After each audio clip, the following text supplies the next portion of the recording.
नमस्कार सुगरण फॅमिली. आज मी तुमच्यासाठी घेऊन आली आहे होळी स्पेशल मार्केट स्टाईल थंडाई कॉन्सन्ट्रेटची रेसिपी. एकदा बनवून फ्रीजमध्ये स्टोअर करा आणि हवं तेव्हा दुधात मिक्स करून इन्स्टंट थंडाई तयार करा. No preservatives. आणि होळीच नाही तर उन्हाळ्यासाठी स्पेशल असं ड्रिंक आज आपण पाहणार आहोत. चला तर मग जास्त वेळ न घालवता रेसिपीला सुरुवात करूया.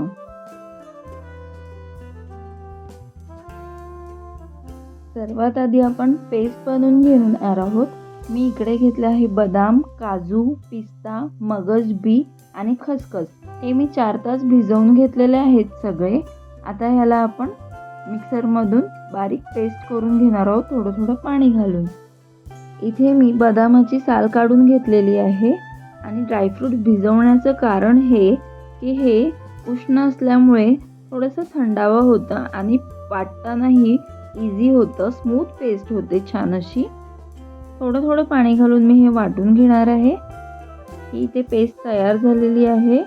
आता आपल्याला ह्याच्यात घालण्यासाठी मसाले ड्राय रोस्ट करून घ्यायचे आहेत. त्यासाठी मी इथे बडीशेप, काळी मिरी, इलायची आणि छोटंसं दालचिनीचा तुकडा घेऊन ड्राय रोस्ट करून घेते लो फ्लेमवरतीच. ह्याला अगदी हलकं भाजून घ्यायचं सुगंध येऊस्तोवर आणि थंड करून मिक्सी जारमध्ये काढून घ्यायचे.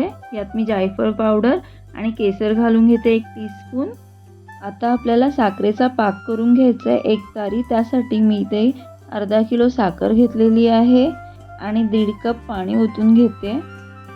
लो फ्लेमवरतीच आपल्याला ह्याला वितळू द्यायचं आहे.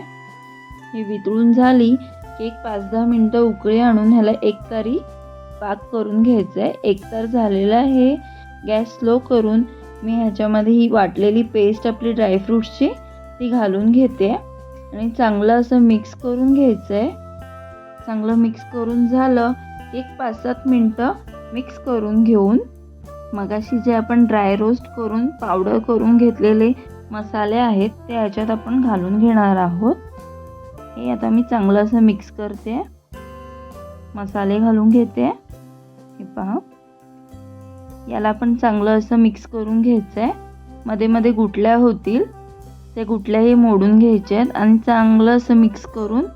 वा, काय छान कलर आलेला आहे आणि सुगंधही छान येतो आहे मला मसाला टाकल्यानंतर बडीशोपचा आणि टेस्टलाही भारी लागतो. तुम्ही नक्की ट्राय करून बघा. आणि ह्याला लो फ्लेमवरतीच मी 1 उकळी आणून घेणार आहे. उकळी आणून घेतल्यावरती आपण ह्याला थंड करून मग काचेच्या जारमध्ये आपण भरून घेणार आहोत. मी जो काचेची बॉटल घेतली आहे त्याला मी स्टरलाइज करून घेतलेला आहे. त्यासाठी मी उन्हामध्ये त्याला ठेवून दिलं होतं स्वच्छ धुवून सुकून. तुम्ही पण तसं करून घ्या, म्हणजे काय की कॉन्सन्ट्रेट जास्त काळ टिकायला मदत होते. हे पहा, एक छान अशी उकळी काढली आहे. आता मी गॅस बंद करून ह्याला थंड करून बॉटलमध्ये घालून घेणार आहे आणि मग फ्रीजमध्ये हे 2 ते 3 महिने आरामात टिकतं. तुम्हाला माझी रेसिपी कशी वाटली नक्की मला कमेंट करून सांगा. चॅनलला लाईक, शेअर, सबस्क्राईब करायला विसरू नका.